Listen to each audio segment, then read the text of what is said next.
Sure, you can do all this in like a waiting room before you. Yeah, probably can. I don't know. Do you? Right, there we go. Okay.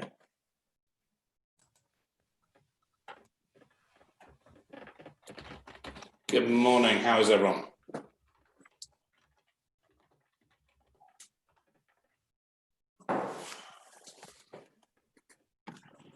And so another fantastic week is progressing and things are moving forward. So we'll kick off at this point. So welcome and welcome to the Progress Shed and these sessions sponsored by East West PR. And it's great to have everyone joining us. At the moment, really important just to stay on track and keep the focus. It's very much a point in terms of your planning process that you should be reviewing it, assessing it, potentially reassessing it, and continue that drive forward, keeping that momentum and that progression coming through. And coming through the next few months, now is really the time to focus on making sure you lead your team forward, lead your customers forward, and show that progression, and very much lead your suppliers forward in the same way. And over the next few weeks, we've got some great sessions coming up too. So we've got Ben Breen, we've got Helio Vogas, we've got James Sinclair, Steve Judge talking around a variety of areas, from leading through your communication, through to some new and refreshing ideas on leadership of teams, and really looking at how you can invest your business forward through these times, which is something James Sinclair is very big on. And then really bringing those elements of how to remain and continue to be resilient through the whole of this time. And next week, we're going to put in a deliberate session, as requested, really revolving around the rules of the game, the way to play, the culture, the behaviours that you want to drive through these times. And today is another deliberate session. It's about leading the way. It's about putting in place the right thought patterns and the right approach to help you to lead your people, lead your teams, and push everything forward. And therefore, I asked Andy to put together the session today, and I think he's come up with something which you're all going to enjoy. So without any further ado, I'll hand you over to Mr. Walton. Thanks, Pete. Morning, everyone. Nice to see you all again. If we could. Yeah, I'm going to try and share my screen. Last time we did this, it didn't go so well, but hey, we'll try again. So, okay, brilliant. So that's the screen. I don't think I can see my camera, but I'm sure everybody can see me. Can everybody see the screen? Yes, it's the screen, yeah. Right, okay. So, it's fine. Okay, so, yeah, Pete asked me to put together something on leading the way. So what I thought I would do is just share with you kind of my thoughts on leadership that I've developed over the years of watching many other great leaders and kind of modelling the things that I think really work, and the things that I've read about and found that work for other people. So, you know, great leaders like Jack Welch and from history, the Churchills of the world, etc. So this is more about a generalised what is leadership and how do you make it work for you, and that it is anything specifically to do with business today. But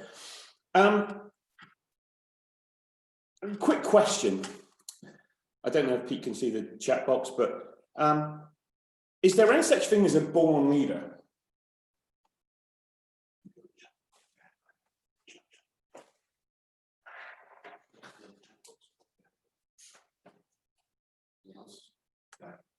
So somebody type in, do you think there is any such thing as a born leader?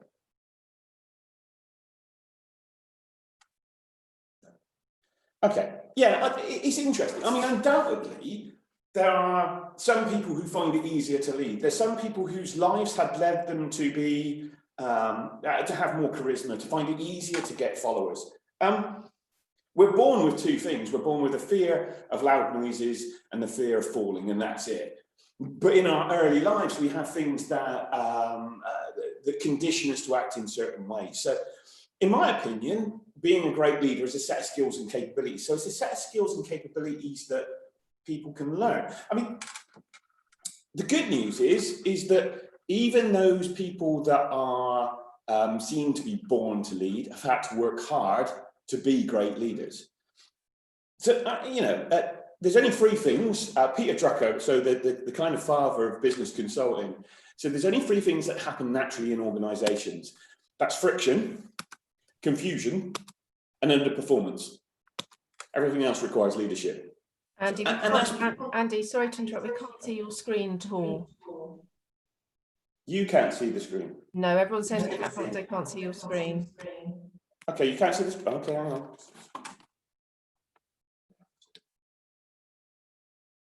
Can we see that? No, we can just see it as a reflection in the main screen behind you. Well, that's okay. That's okay.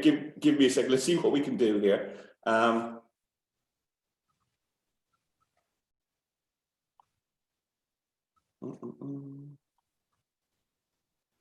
Can we see it now? It's starting to say sharing. Yeah, we've got it now. Right. Okay. Awesome. Can you still see it? Yeah. Can you look at things that says? Can you see the friction, confusion, and underperformance slide? No, you were on it and then you just come off it. Right. Okay. I don't know why that's working. So there we go. We've got only three things happening naturally. Brilliant. We'll just use this for some reason whenever we try and launch the PowerPoint show. It takes it off the screen. Doesn't matter. Everything else requires leadership. Okay, so if that's the case, then what is leadership? So it's you'll obviously be able to see everything as it comes up. So if you look in the Oxford English Dictionary, leadership says a position of one who leads people or an organisation, which is not particularly bloody helpful. Essentially, it says leadership is one who leads, which is, again, not particularly helpful. So what is it not? Well, it's not management, because that's something completely different, and it's not a position, because in your organisation, you'll have a managing director, and you'll have a team leader, and you might have a foreman, you might have a COO, you might have a CFO. It could be any of these positions, but there's no position in your organisational chart that says leader. So it's not a position. It's not a right. Nobody has the right to lead. It's something that's given, a little bit like respect. It is, though, a responsibility. But what is it a responsibility to do? It's a responsibility, I feel it's a responsibility to dream big dreams. It's a responsibility to have a vision or to set a destination, to have a goal, to have somewhere to go to, and then make it easy for other people to follow that. So it's a responsibility not to believe the people that say it can't be done, to not back down in the face of adversity. It's a responsibility to lead the people that follow you. So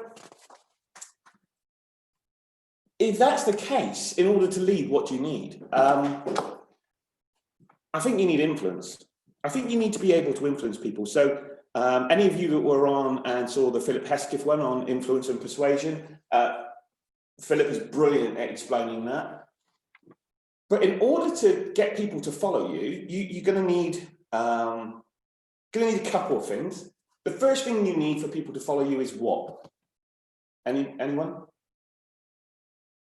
No? Okay. The first thing you need is to have a destination. You've got to be going somewhere. It's very difficult. If you're in your car, it's very difficult for me to follow you if you're not going anywhere. I will just sit there with you and neither of us go anywhere. So it starts with you leading the way. It starts with you having a destination.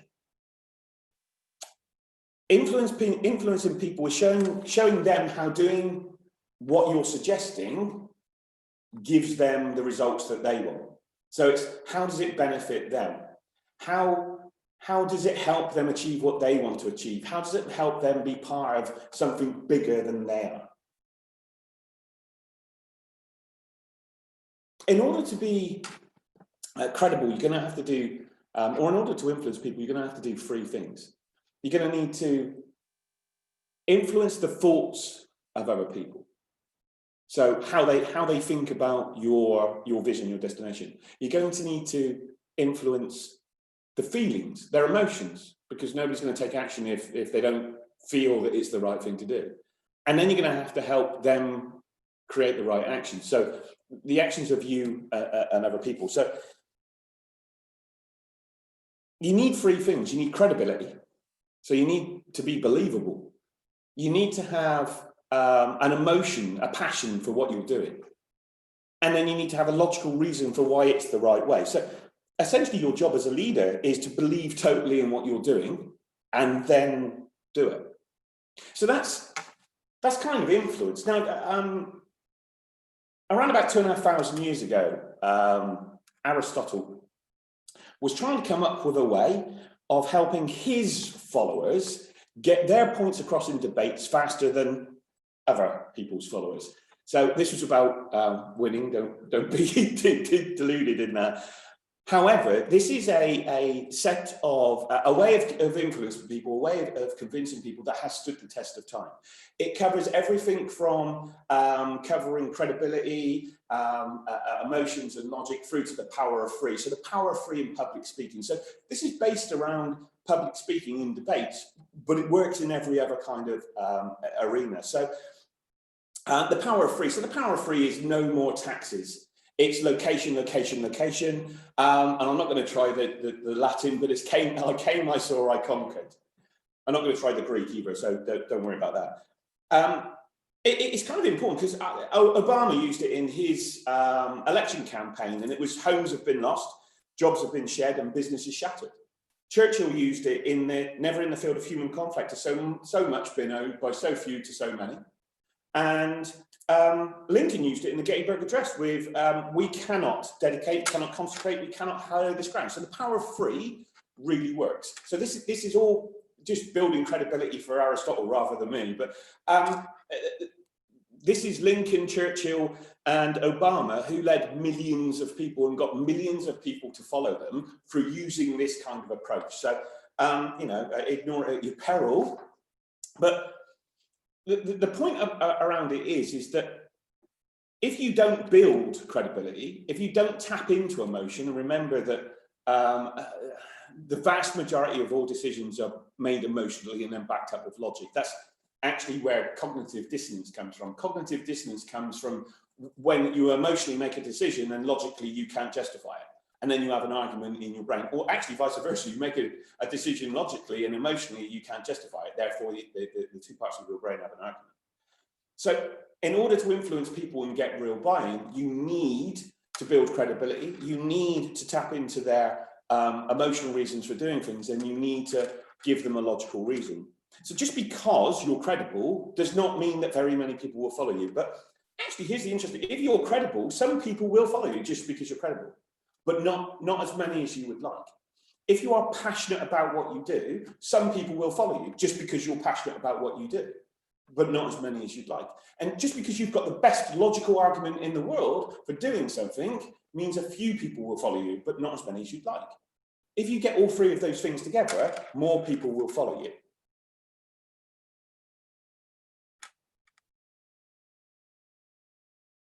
When I say more people will follow you, you'll find it easier to influence people to follow you going in the right direction. And actually, all great leaders have these three things kind of nailed down. So it's an interesting kind of 2,500-year-old example of something that still really works. So there's a few others which we may or may not cover today, but right now, what I want to do is just really briefly talk about capability. I want you to think, just really briefly, how you learn to do what you do now. So whether that's running your own company, whether that's a technical job that you do, whether it's a vocation that you've got, a sport that you're good at, a hobby that you're good at, something that you're good at now, how did you learn to do it? Because I'm pretty sure you weren't born to do it. So even though a few are born leaders, they still need to be good at what they do. They still need to work hard at that. Take David Beckham. So David Beckham, people could argue, was born to be a footballer. He was born with the natural skill. But he still came home from school when he was, from primary school through till when he started playing football, he came home from school every day and practiced 4 to 6 hours a day during the week and 6 or 7 hours at the weekend. That's commitment, that's learning hard. It's working hard to be good at something. So capability comes from practice. Capability comes from getting it wrong more often than you get it right. Epicurus, so another Greek philosopher, said if you want to be successful, be prepared to fail often and look stupid in front of others. In other words, you will get it wrong a lot if you're learning, but that's how we learn. What makes us learn something? Well, we get focused on something bigger than us. We get focused on achieving something. We get focused on a goal. There's a couple of other things to cover, actually. Ego is an interesting one. Ego is the enemy of leadership. Why is ego the enemy of leadership? I'm not saying ego is the enemy all the time, because ego sometimes gets us to where we are. But ego is the enemy of leadership because ego suggests that you need to look good all the time. You need to be the winner. You need to be always right. You need to never look stupid in front of others. And that's not what a leader's about. A leader has humility. A leader has the ability to be humble. The leader has the ability to understand the reasons that people would follow them. That comes back to the emotional reason and the logical reasons that people would follow. That's the empathy. So just remember, if you want to look good in front of other people all the time, then be prepared to fail often. It doesn't matter, is what I'm saying. It's the same thing as about hard work. So if you want to be good at anything, whether you want to be a good leader, you want to be a good manager, you want to be a good tennis player, it takes work. It takes hard work. It takes commitment and it takes hard work. And interestingly, I don't buy into this. It's not about working harder. It's about working smarter. I think that statement has got screwed up. Because I think it's about working harder and working smarter. Or it's about working hard and smart rather than harder. Saying that it's not hard work is a lie. Because if you want to be good at anything, it is hard work. It might be enjoyable, but hard work can be enjoyable. I mean, I don't know about you, but I've never met anybody who was good or successful at anything who hadn't worked hard at some point in order to achieve that. I mean, sitting in a field and wishing for success pretty much leaves you sitting in a field and wishing for success. And if it was as simple as just working hard, then most of the entrepreneurs and business owners that we come into contact with would already be billionaires, and they're not. So it isn't. So if it's not about hard work, what is it? Well, actually, hard work's interesting because hard work on its own is unlikely to allow you to learn fast enough and develop fast enough in order to become whatever it is you want to become. Hard work will not beat the competition, because if you think they don't work hard too, you're deluded. And hard work just isn't enough to make you financially free, or whatever else it is you want to achieve. You have to learn as you go, is what I'm saying. So, I mean, the trick is to get clarity on what to work hard on. And that comes back to the vision we talked about. So the last time I did one of these sessions, we were talking about vision and mission and culture and the purpose behind what you do. Well, that's what it always comes back to. Because if you come back to, well, why am I doing this? Why should people follow me? Suddenly, you've got clarity on what you need to do. So now you've got clarity on what you need to work hard on. I mean, that's what we do with the people that we work with. We help them gain clarity on what they need to work hard on, and then make sure they're focused on working hard on those things so that they achieve their goals. That's what we do. So it's not just about capability and or just about working smarter. It's about all of those things together. It's about working hard, smart, being passionate about what you're trying to achieve, and understanding how that benefits not just you, the people that follow you, and the world as a bigger kind of thing.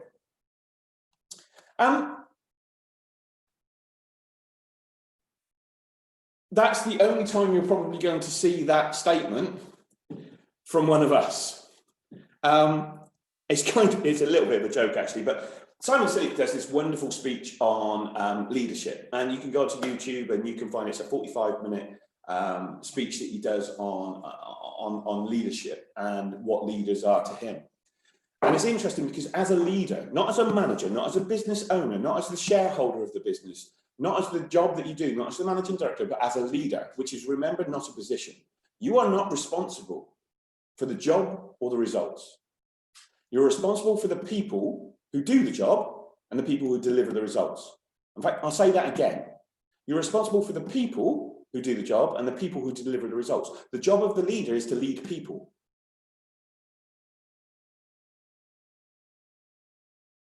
I guess what I'm saying is that we manage things, we manage systems, we manage jobs, we lead people. And those are two completely separate things. So the job of a managing director is to be completely responsible for the jobs that get done and the results that happen. But the job of the leader is to lead the people to do those jobs and get those results. And if you want to be successful, you have to be both. But it's helpful to separate out the two things of those. I thought what might be helpful actually this morning. I was going to do these one at a time, but we'll just stick them up because we can't get the presentation to work properly. Technology is the bane of my life.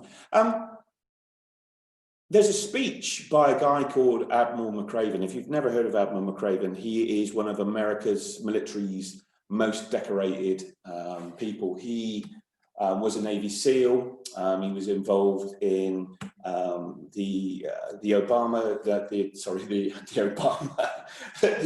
bin Laden thing.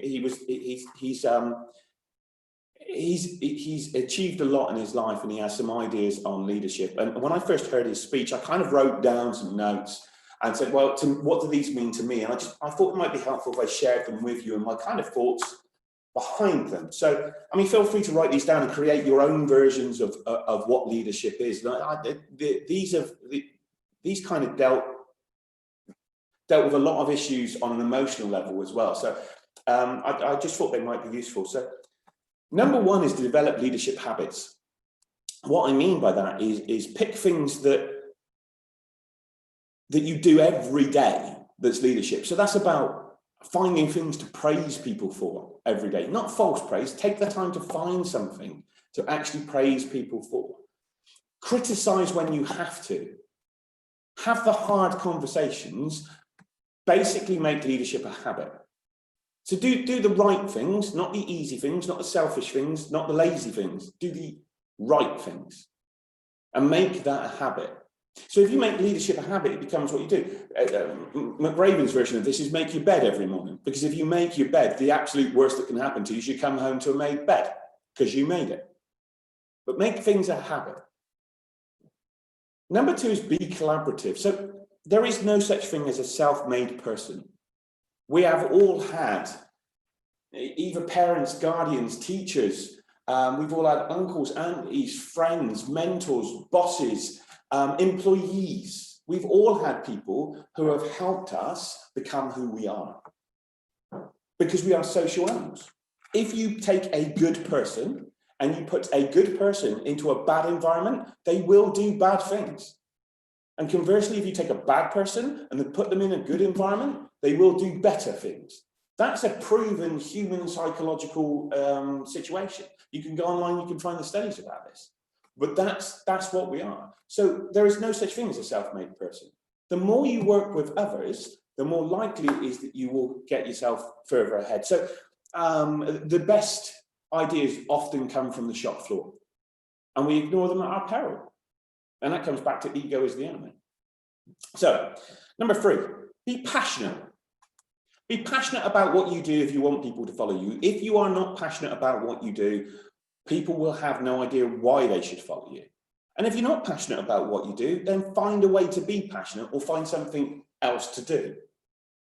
Because being a leader is exhausting. And I'm not going to sugarcoat it for you. Any kind of worthwhile endeavor is hard work. It comes back to that term again. And the only way that you have enough energy to get through it is to be passionate about achieving it. If you Napoleon Hill, so 1937, 38, can't remember which, the book, Think and Grow Rich. So this one, you probably can't see it because it's in black and black, but Think and Grow Rich. Think and Grow Rich, Napoleon Hill states that the first thing you have to do to be successful is know exactly what it is that you want and then have a burning desire to achieve it. So this is not new stuff. This is just be passionate if you want people to follow you. If you're not passionate about people following you, when you look behind, there's no one there. 4, perfection is an illusion. There is no such thing as perfection. You cannot achieve it. You will never achieve it. If you try, failure is inevitable. The simple fact is that without failure, without getting things wrong, without trying new things, we can't move forward. And if you wait for things to be perfect, if you try, well, I'll wait until I'm better at that before you try it, you will never get started. The only way we learn is to do. So we can learn the theory behind something, but until we've actually, take driving for an example, right? You could read all the books that you want on driving, you could understand exactly technically how it works. And then you get in a car and you'll stall it. Because perfection is an illusion. It doesn't matter how good you think you are, you can always be better. So remember that. Microsoft changed the world of software for everybody, including Apple and including every other organization that creates software, Google, everyone. Because Microsoft's approach to software was, don't release good, release working software and make it better over time. That is their ethos. Release working software and make it better over time. Their genius was to get you to tell them what was wrong with it so that they could fix it. So they didn't have to pay for testers. But that's what every software company does now. They release working software and they make it better over time. That's why there's an update to iOS or Microsoft or anything else all the time. It's because they're consistently making it better. Because they understand perfection is an illusion and you cannot achieve it. The minute you understand that, you don't expect perfection from you. You don't expect perfection from the people that you employ or the people that you lead. And that means that you can help them be better to achieve more. So remember, perfection is an illusion. Number 5, when you do fail, and you will, we all do, embrace it. Because it's the only thing that well, it's not true. You do learn from success, but you always learn way more from failure than you learn from success. Without a shadow of a doubt, when you fail, there is a lesson in it. And if you keep having the same problem, if you keep facing the same challenge, it's because you haven't learned the lesson. When you learn the lesson, you will move forward and get a different problem, and you'll fail on something else that will make you stronger again. So if you listen to most truly successful people out there, the billionaires, they will tell you the only reason that they're billionaires is because they've got it wrong way more often than you have, because they've failed way more often than you have. And that's what got them to learn. So remember that failure is good. Failure is a good thing because it teaches us what we did wrong so that we can do it right next time. Basically, get back up every time you fall over. Take risks. You cannot have success without risk. Pete's favourite quote, I think, on risk is risk. And he's absolutely right. Risk is risk. There will always be risk in life. But if you identify it and you manage it, and you do everything you can to plan to minimize that risk, you still have to take the risk. No risk, no action, no movement forward. Take risks. Life is risk. Great leaders. I can't remember, I'm sure it's an Napoleon Hill quote, but I can't remember which book it's in. Leadership is about making decisions, good or bad, and then taking responsibility for those decisions. So taking risks is about making decisions. Make the damn decision, take the damn decision, take the action. If it's wrong, take responsibility for it. Yeah, I got it wrong. That goes back to number 5. We failed, but we learned something from it. Number 7, deal with the sharks. Look, there are many different types of bully in this world. And the biggest one generally is inside your own head. You are your own biggest bully as a rule, okay? The reason for the sharks, and I really like this, Admiral McGraven talks about one of the things they have to do is swim where there's sharks. And they're told before they go in how many different species of sharks there are in this particular water and how often that they bite people to scare them. And he says you have to deal with sharks. And to me, this meant dealing with your own emotions, okay? If you're scared of failure, that's an emotion. It's not reality. And we all hear the false expectations appearing real as an acronym for fear. And it's, well, if you don't deal with it, if you don't deal with those sharks inside your own head, you will find it much harder to take action. You'll find it much harder to fail in front of others. You'll find it much harder to learn and move forward, because the first time you try anything, it's hard. And it's those sharks in your head that will keep circling. They will keep circling until you fight them off. Just make a decision never to be bullied by your own emotions. Never be bullied by the actions of others, but never be bullied by your own emotions and the things inside your own head. 8, cultivate your ability to stay calm under pressure. This is much easier said than done. But actually, it reminds me of a Warren Buffett quote. So there's a Warren Buffett quote, and it actually hangs on my wall in my office. And it says something along the lines of, stop reacting so damned emotionally. If you react emotionally to everything that happens to you or everything that's said to you, you will always be at the beck and call of your own emotions. You will always be controlled by other people. If the words of one person can control you, the words of all people can control you.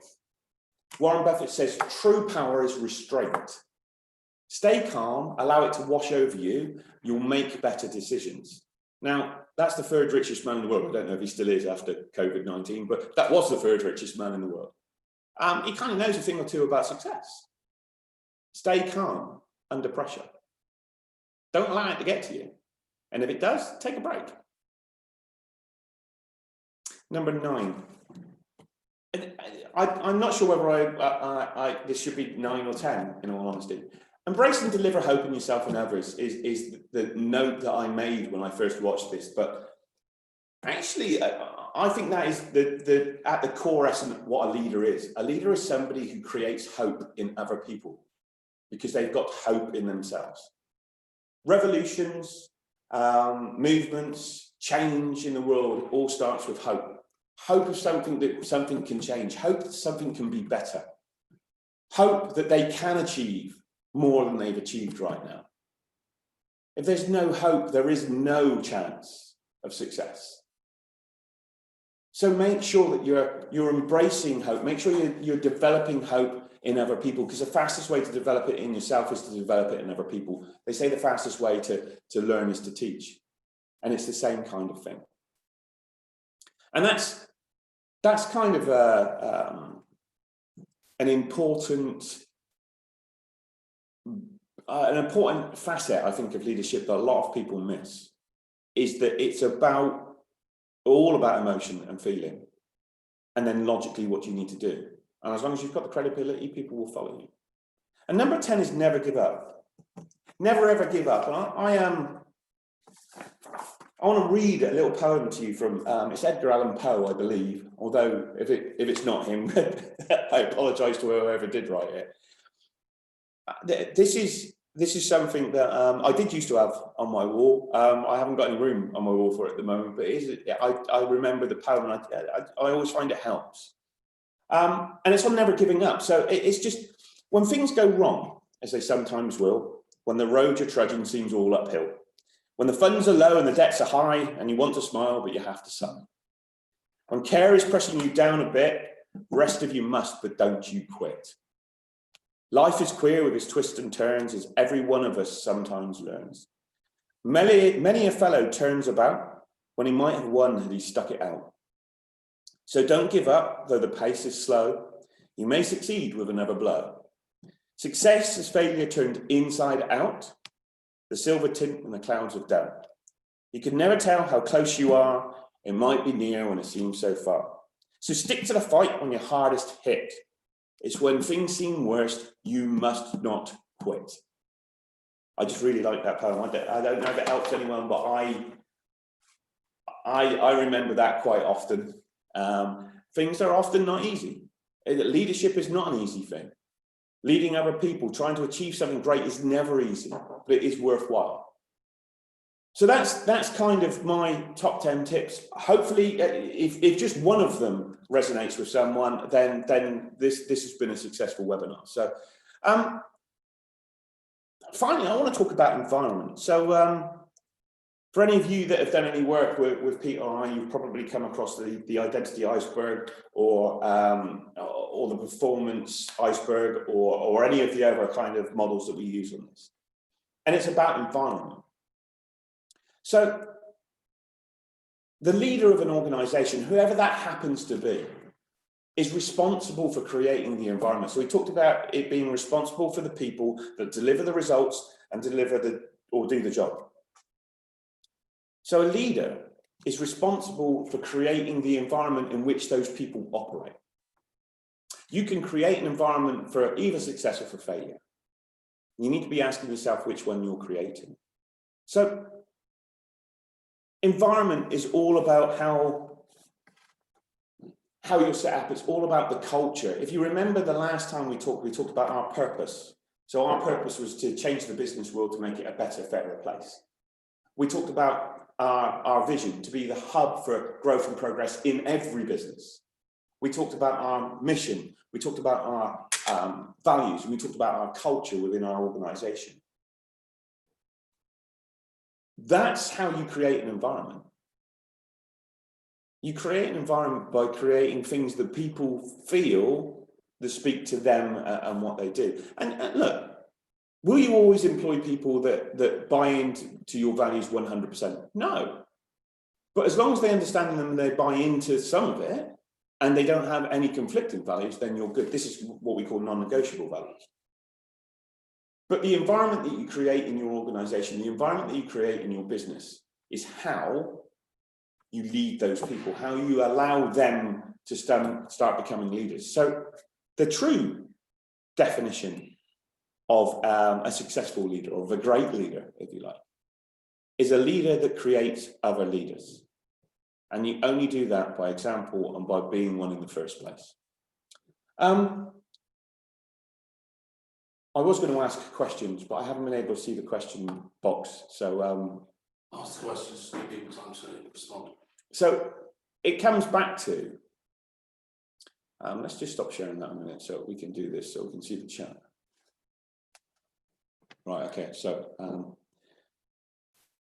when it comes back to it, what do you think is the biggest challenge to being a leader today? Has anybody got what they think is the biggest challenge to being a leader today? So let's put it in the chat box. Yeah, stick it in the chat box.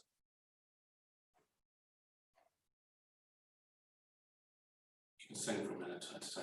La la la. No, you don't want me singing, honestly. You know, we talked about failure and about being prepared to look stupid in front of others. If I sing, you'll know what I mean. Because I cannot sing. See, and that's not true. I could be better at it. I can sing, just not very well. Okay, so yeah, put your responses into the chat box. Participation makes this much more exciting. Biggest challenge to leadership. Being responsible for putting on the... Being responsible for putting in... Oh, the plate on the food of other... Brilliant, yes. Do you know, interestingly enough, I have had this conversation with a number of people. So one of the reasons they don't grow their business is simply because they're scared of being responsible for other people's lives. So when you employ people, tell me if I'm wrong, Brian, but I think what you mean is when you employ people, you feel responsible for paying their mortgage, for feeding their family, because you're the one who gave them the job. Okay, and that's noble. It is noble, and you are responsible for them, and that means that they need to succeed. So the biggest challenge, it generally is how we feel, and it comes back to those emotions. So it comes back to those emotions of ourselves and how we interact with other people. The thing is that if you're worried about paying people's salaries, then have very, very clear things that they need to do in order to achieve those goals, and be very, very clear with people when you employ them. So we talked about humble. I'm not entirely sure we talked about honesty, but yes, yeah, leaders eat last. That's another great YouTube speech. I was trying to think of the word. Speech by Simon Sinek on leadership is some really powerful stuff. But it's all about, you are responsible for them, which means you have to do everything that you can to set up the environment for them to be successful. This is not about you being successful. This is about setting the environment for them to succeed, to make sure that you've done everything in your power that those people can succeed. Now, having said that, there is a point at which the responsibility for their performance is whose? The responsibility for getting the job done is whose responsibility? Yeah, it's theirs. Because remember, as a leader, you are responsible for the people who are responsible for delivering the results and getting the job done. So if they get the job done and they deliver the results that you ask them to deliver, then it's your responsibility to make sure that they've got food on the table. If they don't deliver those results in that job, then that becomes their responsibility. And that's how you can differentiate between the two, is what am I responsible for as a leader? Have I given them clear guidelines? Have I given them clear training? Have I done everything I can so that they can succeed? If I can and they don't succeed, that becomes their responsibility, not yours. Because at the end of the day, you still have to put food on your own plate. So yeah, it's a massive challenge, but it comes back to, well, what am I responsible for as a leader? Well, I'm responsible for being responsible for the people. I'm not sure if that helped, Brian, but that's kind of the yeah, brilliant, thank you. Anybody else got any challenges? I mean, that is the number one that comes up all the time when it comes to, well, I'm scared of growing because I don't want to let people down. Okay. Well, if there's no other questions, that's pretty much me done on leadership. Videos for this, the Admiral McRaven speech and the Simon Sinek stuff on Leaders Eat Last, and actually most leaders don't know what game they're in by Simon Sinek as well. Is another great YouTube video on that. If you haven't read Start With Why, then do read Start With Why, because that's a great book, not just on leadership, but on why people follow people. Thank you very much. It's been my pleasure. Hope it's been helpful. We'll speak again soon. Thank you very much, Pete.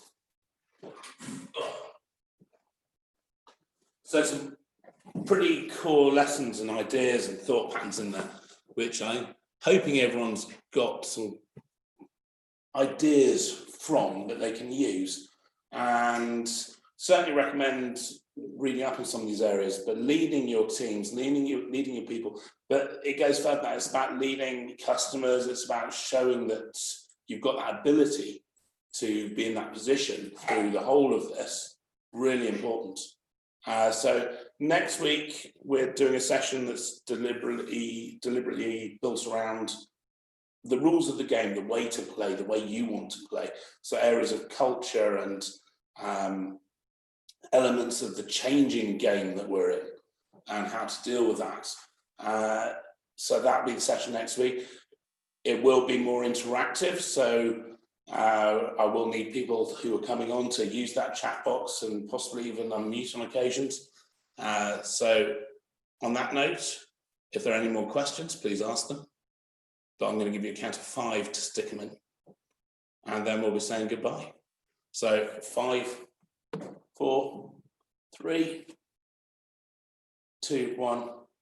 Have a fantastic week. Work hard, work smart, get the right stuff done. Look forward to seeing you next time. Bye now.